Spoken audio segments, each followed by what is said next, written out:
क्या आपने भी ऐसा महसूस किया है कि कई बार आपको सपने में सांप बहुत साफ साफ दिखाई देता है, उसका रंग, उसकी आंखें, उसकी चाल, सब कुछ तेज और स्पष्ट?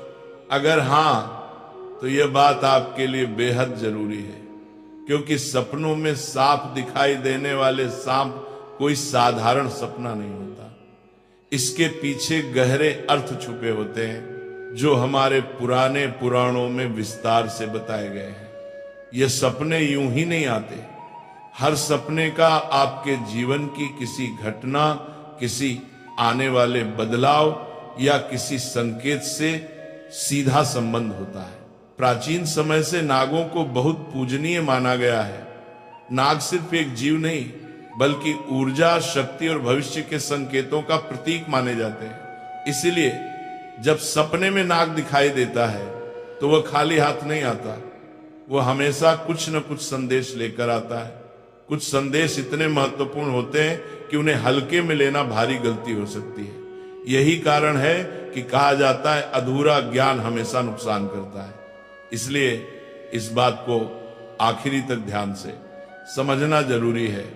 एक बार कैलाश पर्वत की ऊंची बर्फीली चोटियों में, जहां चारों ओर शांति थी, मंद हवा बह रही थी और वातावरण एकदम दिव्य लग रहा था, देवी पार्वती और भगवान शिव साथ बैठे हुए थे।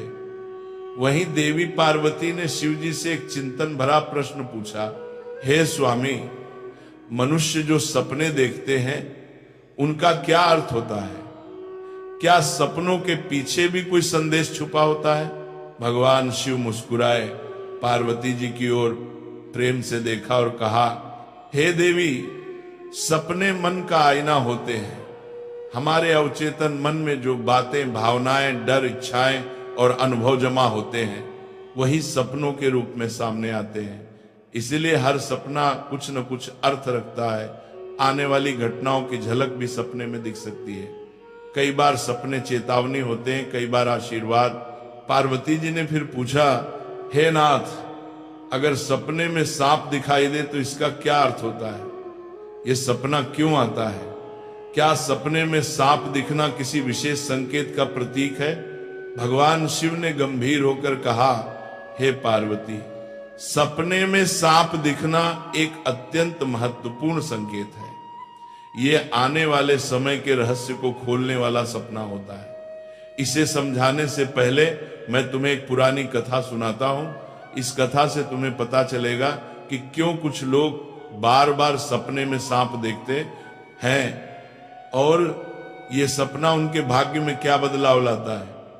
जो इस कथा को ध्यान से सुनता है उसका भ्रम दूर हो जाता है, कष्ट मिट जाते हैं और कई बार आने वाले संकट भी टल जाते हैं। पार्वती जी बोली, हे स्वामी, मैं ये कथा पूरी श्रद्धा से सुनूंगी, कृपया मुझे बताइए।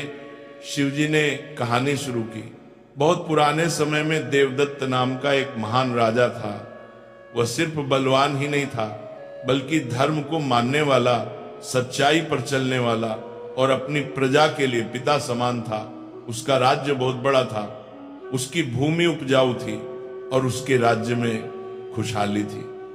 उसकी प्रजा उसे प्यार करती थी और उसका नाम सम्मान के साथ लेती थी। राजा देवदत्त का आचरण निष्पक्ष, सहृदय और करुणामय था।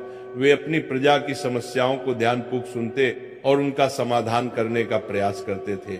वे नियमित रूप से यज्ञ और धार्मिक अनुष्ठान करते थे और वे भगवान शिव के परम भक्त थे। राजा देवदत्त की रानी का नाम सुभद्रा था। सुभद्रा अत्यंत सौम्य, बुद्धिमान और राजा की हर स्थिति में साथ देने वाली थी। राजा और रानी की कोई संतान नहीं थी, जिससे वे कभी कभी चिंतित रहते थे। फिर एक रात राजा देवदत्त ने एक बहुत ही विचित्र सपना देखा कि एक मरा हुआ सांप उनके पैरों के पास पड़ा हुआ है। महाराज इस सपने को देखकर बहुत ही भयभीत हो गए। जागने के बाद उन्होंने यह सपना रानी सुभद्रा को बताया। राजा